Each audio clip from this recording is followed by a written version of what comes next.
this project is very critical because it's also focusing on transparency and accountability in the construction sector.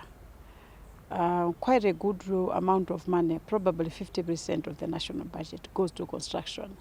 Roads, hospitals, schools, teachers, health care providers, houses, roads, and all that. So that's quite a massive investment in that sector. And there is need really for civil society organizations to monitor. Normally, the challenge has been that the language is very technical, engineering in nature. So the intention of this project is to build the capacity of civil society organizations, especially those that are into policy advocacy who do monitoring, so they can understand the technical jargons, but also be able to monitor. It's a very important project because I look at it as a proactive approach. Civil society organizations are not coming in when things have already been messed up, but they are being empowered to monitor the entire project life cycle.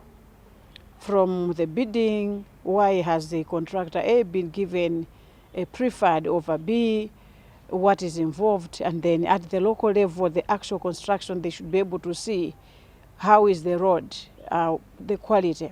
We've actually had so many projects come to a standstill because nobody took interest.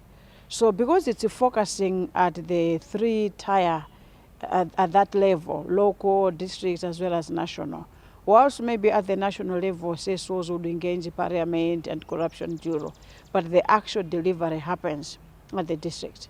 A contractor would be building a hospital in a particular district, and so civil society organizations in that district should be able to monitor and raise an alarm when things are not okay, but also make recommendations that could lead to the project being improved, having high quality roads and all that.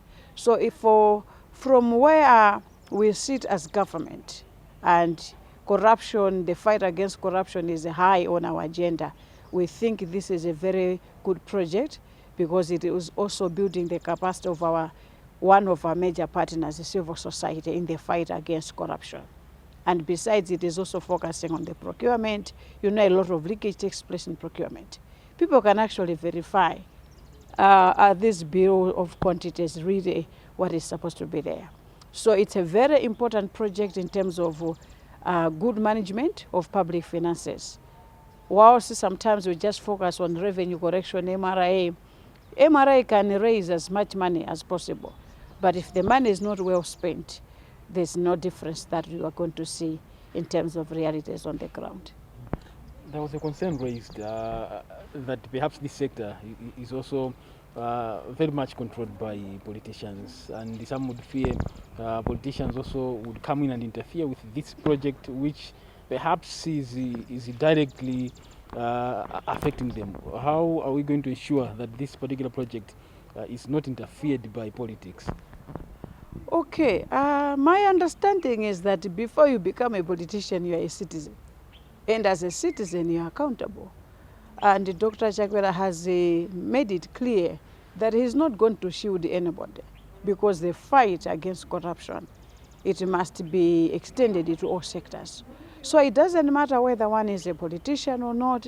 Should there be evidence of political interference, something will be done. Nobody will be shielded, because this is money for Malawians. You know, even if we build a road or a hospital with money coming from a grant or from a loan, it is Malawians that are going to repay it through their taxes. So nobody is above the law in as far as issues of corruption are concerned. I can assure Malawians there is that political will at the highest level. But I know in any situation you will have the naughty boys and girls. That's why you have the law, so that the naughty ones can actually face the music when they are found on the bad side of the law. So there's nothing like shielding anybody. Whether it's a politician, a business person, whoever, we want transparency and accountability. We want Malawians to get value for money, quality roads, quality schools and hospitals, not a road that is constructed today, 6 months down the run, it is washed away when billions have actually been spent. I think time to do that is over.